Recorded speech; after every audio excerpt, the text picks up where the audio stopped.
Welcome back, everybody. You're seeing video from yesterday out in West Fargo when the Clark Cup champion Fargo Force arrived with the trophy off the bus.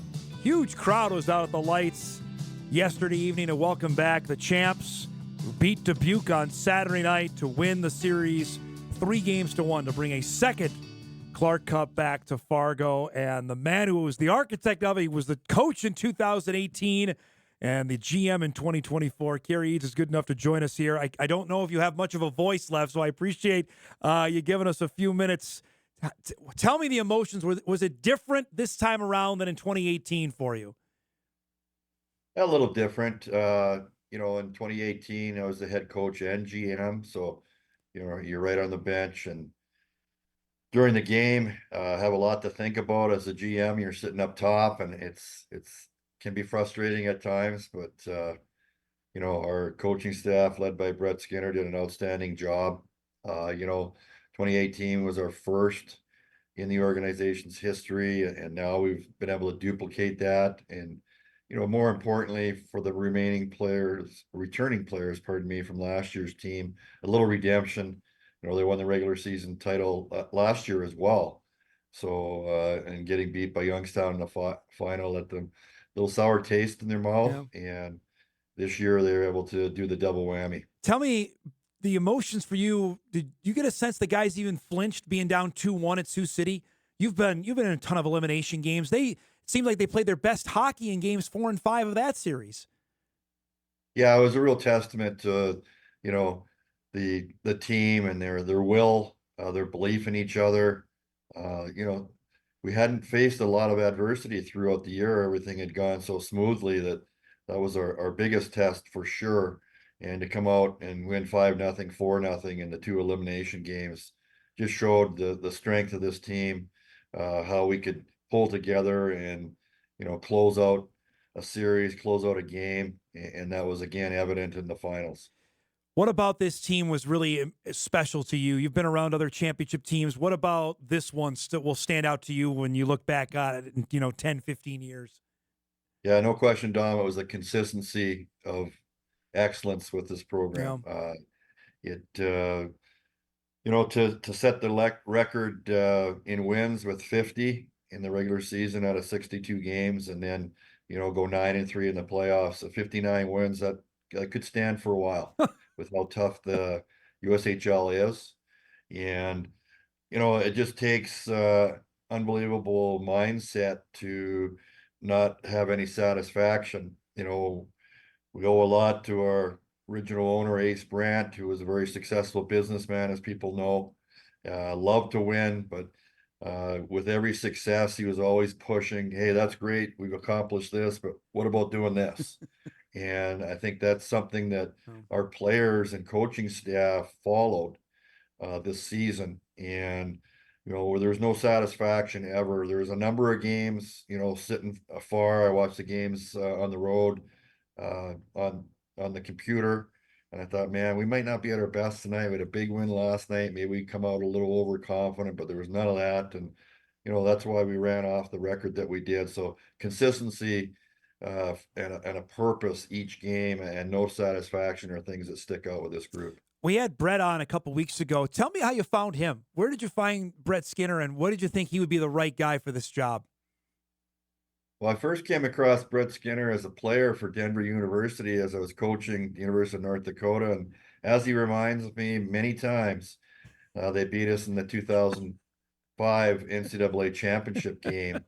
And, that doesn't sit well I with me, bet. but we repaid him. When he stays at my house in town, he stays in the Sioux room. So we got a Sioux bed sheet. We got trophies all around the room, pictures. So, you know, get rid of that Denver guy. But seriously, he came back to our league after a successful playing career, was an assistant in Sioux Falls. We'd see each other at games that we were scouting. And, I would say that our relationship was a little distant, um, just because of the competitiveness, Denver, North Dakota, and then Sioux Falls, Fargo.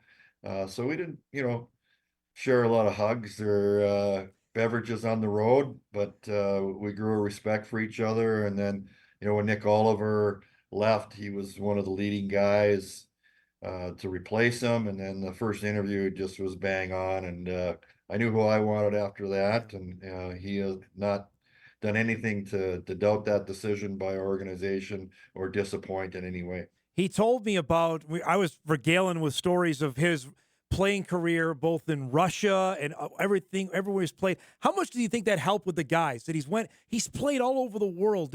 Does that help with the current team? Well, for sure. And I think he's been in all different situations, league championship teams. I don't know if he's been at the bottom, but not every team has won. And then he's played different roles on teams. He was a go-to guy in Denver. Of course, in the NHL, you've got to learn how to play a different role. He played in the minors. He went to Europe, different countries, as you mentioned. So all those experiences, I think, uh, bode well with players, and he relates well with players. And he's a hard coach. He's a little bit old school. He's very demanding, and he'll get in your face.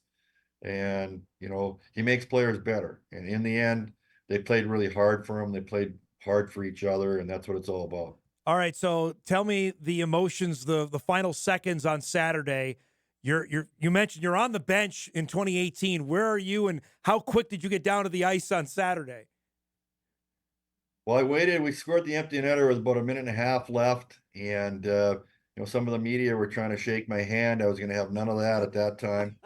Uh, I've been at teams, you know, in college. We lost once to Minnesota Duluth up 4-2, and Mark Pavel scored with 19 seconds left and with 2 seconds left, and then again in overtime. So I was not having any Yeah. handshakes at that time. But once it got within 20 seconds, I felt that was pretty safe. They weren't going to score 2 goals, and I quickly ran down the stairs and was on the bench or near the bench when the buzzer went, and was able to hop on the bench and join the celebration with the coaching staff. And that was neat, and to be on the ice right away, and then have our front office staff, John Crummer, president, and a family pour on afterwards was, a memory that you're always going to have in your mind. And Dubuque is a special place for me, as Yeah.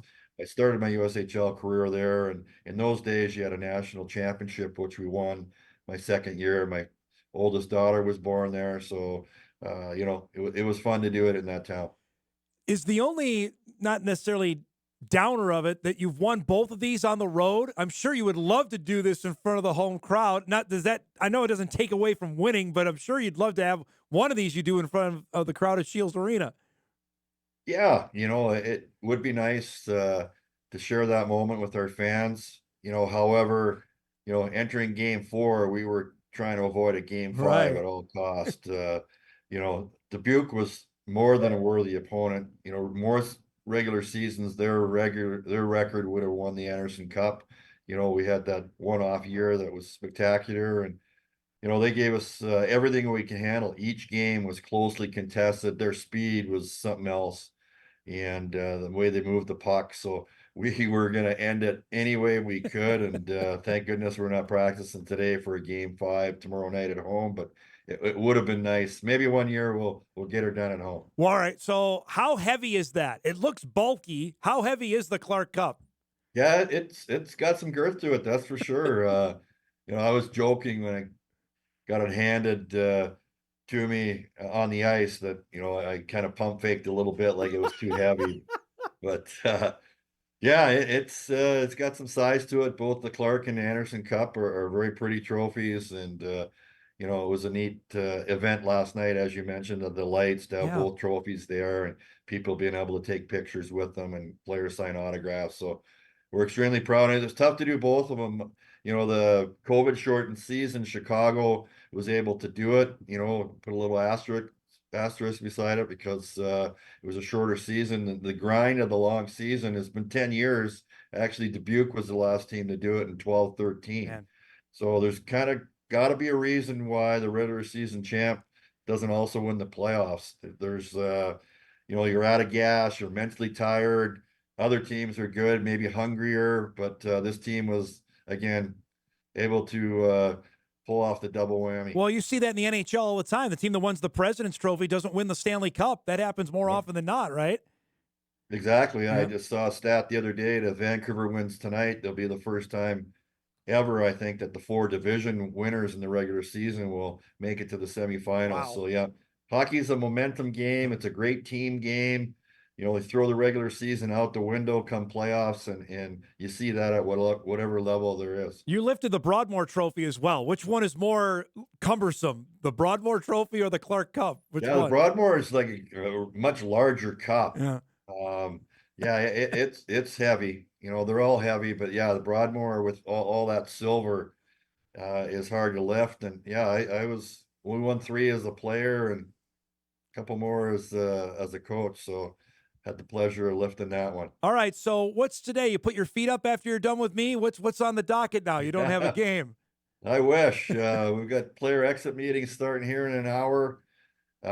We've got camps to fill that start June 6th, and we've got players to recruit. So we'll take a few days off this weekend. Hopefully, get out to the lake if the weather's nice. But yeah, it's a busy time. Saying goodbye to the players, closing up this year, turning the page to next year, and then running our camps come June 13th, 14th, and we'll be able to maybe put up our feet on the couch and look back on the season with pride. Well, we were visiting off air, and for people that don't know, majority, would you say like 90% larger are going to be gone? You'll have a whole new roster basically next fall? Yeah, we're just looking at it, you know, we both goalies are gone. We'll have 3 defense back and 4 or 5 forwards. Wow. So that's out of 25 players on our roster. So it's a large contingent of players moving on. Last year, we had a few more back than that, but it's pretty standard. You know, we're a developmental league. We pride ourselves in getting our players ready for Division One hockey and make an impact there. So we get veterans from other leagues coming here for a 1-year experience to, you know, jumpstart them into college hockey. Before I let you go, I know how much Warroad, Minnesota is a special place to you. Describe finding Hampton Slukinski and what he did for his future over this past month or so.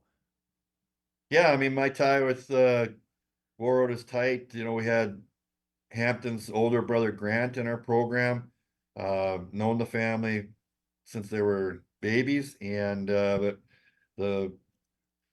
the credit that scouting and drafting him goes to our goalie coach Carter Creer.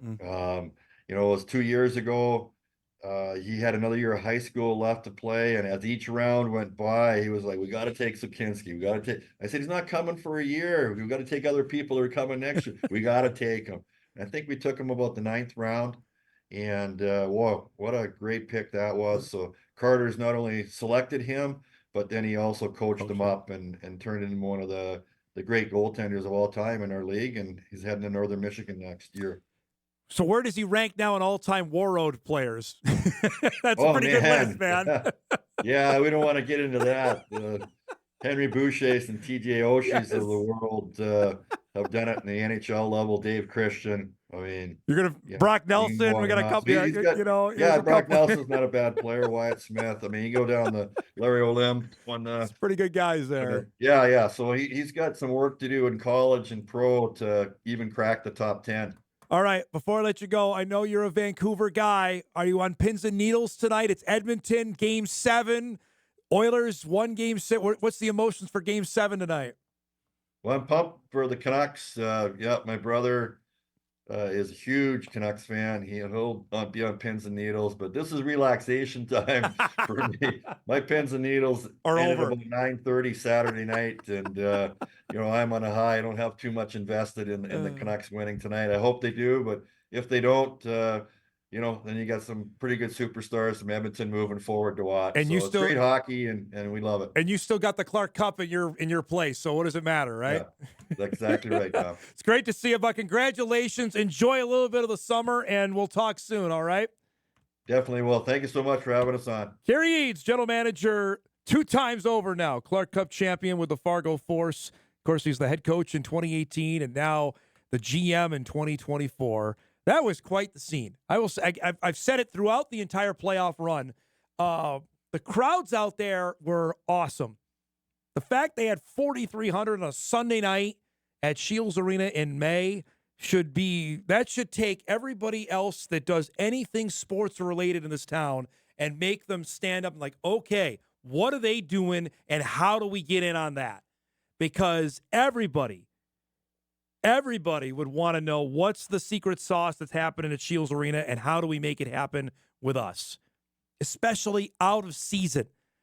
If it's one thing if you're telling me there's 4,300 there in November, December, January, okay, but to do it in May, that's a different deal. That's a pretty cool deal. Congratulations to them. What a year. We'll take our final break. We'll come back. We'll put a bow on things, get you ready.